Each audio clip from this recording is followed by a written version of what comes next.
ಸನ್ಮಾನ್ಯ ಅಧ್ಯಕ್ಷರೇ, ಮುಖ್ಯ ಅತಿಥಿಗಳೇ ಹಾಗೂ ನನ್ನ ಗುರು ಹಿರಿಯರೇ, ಇಂದಿನ ಸುಂದರ ಮತ್ತು ಮಹತ್ವದ ಕಾರ್ಯಕ್ರಮದಲ್ಲಿ ಅಂತಿಮ ಪ್ರವಾದಿ ಹಜರತ್ ಮುಹಮ್ಮದ್ ಸಲ್ಲಲ್ಲಾಹು ಅಲೈಹಿ ವಸಲ್ಲಮರ ವ್ಯಕ್ತಿತ್ವ ಮತ್ತು ಮಾನವ ಸಮಾಜಕ್ಕೆ ಕೊಡುಗೆಗಳ ಬಗ್ಗೆ ಒಂದೆರಡು ಮಾತನಾಡಲು ಬಯಸುತ್ತೇನೆ. ಜಗತ್ತಿನ ಪ್ರಾರಂಭದಿಂದ ಈ ಜಗತ್ತಿಗೆ ಸಾವಿರಾರು ಪ್ರವಾದಿಗಳು ಅಲ್ಲಾಹನ ಸಂದೇಶವಾಹಕರು ಆಗಮಿಸಿದರು. ಇವರಲ್ಲಿ ಕೊನೆಯ ಮತ್ತು ಶ್ರೇಷ್ಠ ಪ್ರವಾದಿ ಹಜರತ್ ಮುಹಮ್ಮದ್ ಸಲ್ಲಲ್ಲಾಹು ಅಲೈಹಿ ವಸಲ್ಲಮರು. ಇವರು ಎಲ್ಲ ಪ್ರವಾದಿಯರ ಮುಖ್ಯಸ್ಥರು.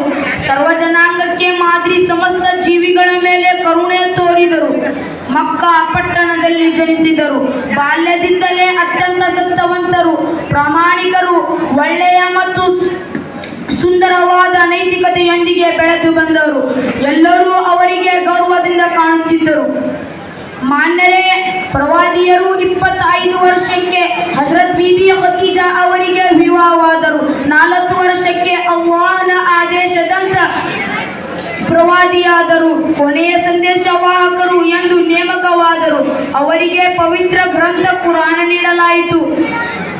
ಪ್ರವಾದಿಯರು ಅಲ್ಲಾಹನ ಆದೇಶ ಪಾಲಿಸುತ್ತಾ ಸರ್ವ ಜನಾಂಗಕ್ಕೆ ಮಾದರಿ, ಸಮಸ್ತ ಮಾನವ ಕುಲಕ್ಕೆ ಅವರ ಸೃಷ್ಟಿಕರ್ತನ ಸಂದೇಶ ಸಾರಿದರು. ಆತ್ಮೀಯರೇ, ಆ ಸಂದರ್ಭದಲ್ಲಿ ಇಡೀ ಜಗತ್ತೇ ಕತ್ತಲಲ್ಲಿ ಮುಳುಗಿತ್ತು, ಅಜ್ಞಾನ ವ್ಯಾಪಕವಾಗಿತ್ತು, ಪ್ರತಿಯೊಂದು ದುಷ್ಟತನವು ಮಾನವರಲ್ಲಿ ಕಂಡು ಬಂದಿತ್ತು. ಮನುಷ್ಯ ಮಾನವೀಯತೆಯನ್ನು ಮರೆತಿದ್ದ. ಆ ಸಮಯದಲ್ಲಿ ಕೊನೆಯ ಸಂದೇಶವಾಹಕರು ಈ ಲೋಕಕ್ಕೆ ಬಂದರು. ಬಹಳ ಕಡಿಮೆ ಅವಧಿಯಲ್ಲಿ ಪ್ರಪಂಚದ ಸ್ಥಿತಿಯನ್ನು ಬದಲಾಯಿಸಿದರು. ಎಲ್ಲರನ್ನೂ ಒಂದಾಗಲು ಮತ್ತು ಹೆಚ್ಚು ನೀತಿವಂತನನ್ನಾಗಿ ಮಾಡಿದರು. ಒಳ್ಳೆತನೆಯನ್ನು ಹರಡಿದರು. ಕೆಟ್ಟುತನವನ್ನು ನಿರ್ಮೂಲನೆ ಮಾಡಿ ನಾವೆಲ್ಲರೂ ಸಮಾನರು, ಒಂದೇ ತಾಯಿಯ ಮಕ್ಕಳರು ಎಂದು ಸಮಾನತೆಯ ಸಂದೇಶ ಸಾರಿದರು. ಶ್ರೀಮಂತರ ದಬ್ಬಾಳಿಕೆಯಿಂದ ಬಡವರನ್ನು ಮುಕ್ತಗೊಳಿಸಲು ಸಾಲದ ಮೇಲೆ ಬಡ್ಡಿಯ ವ್ಯವಸ್ಥೆಯನ್ನು ರದ್ದುಗೊಳಿಸಿದರು. ಪ್ರವಾದಿ ಹಜರತ್ ಮುಹಮ್ಮದ್ ಸಲ್ಲಲ್ಲಾಹು ಅಲೈಹಿ ವಸಲ್ಲಮರು ಈ ಜಗತ್ತಿಗೆ ಬಹಳಷ್ಟು ಕೊಡುಗೆ ನೀಡಿದರು. ನಾನು ಅದರಲ್ಲಿ ಕೆಲವನ್ನು ವಿವರಿಸಿ ನನ್ನ ಭಾಷಣವನ್ನು ಕೊನೆಗೊಳಿಸುತ್ತೇನೆ. ಮನುಷ್ಯನಿಗೆ ಗುಲಾಮನಾಗಿದ್ದನು, ತನಗೆ ಇಷ್ಟವಾದದ್ದನ್ನು ಪೂಜಿಸುತ್ತಿದ್ದನು. ಆಗ ಪ್ರವಾದಿಯರು ಮನುಷ್ಯನನ್ನು ಅವನ ಸೃಷ್ಟಿಕರ್ತ ಮತ್ತು ಪೋಷಕನಾದ ಅಲ್ಲಾಹನಿಗೆ ಪರಿಚಯ ನೀಡಿದರು.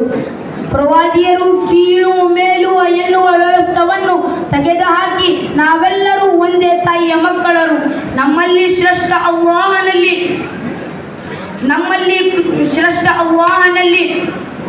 ಹೆಚ್ಚು ಭಕ್ತಿ ಉಳ್ಳವನು ಎಂದು ಸಮಾನತೆಯ ಸಂದೇಶ ಹಾಕಿದರು.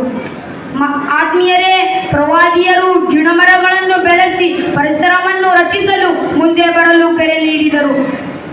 ಬನ್ನಿ, ನಾವೆಲ್ಲರೂ ಪ್ರವಾದಿಯರ ಜೀವನದ ಚರಿತ್ರೆ ಓದಿ ತಿಳಿಯೋಣ, ಅವರ ಅನುಯಾಯಿಗಳ ಜೀವನದ ಸಂದೇಶ ಪಡೆಯೋಣ. ಇಟ್ಟು ಹೇಳಿ ನನ್ನ ಚಿಕ್ಕ ಭಾಷಣವನ್ನು ಮುಗಿಸುತ್ತೇನೆ. ವ ಆಖಿರು ದಾವಾನಾ ಅಲ್ಹಮ್ದುಲಿಲ್ಲಾಹಿ ರಬ್ಬಿಲ್ ಆಲಮೀನ್.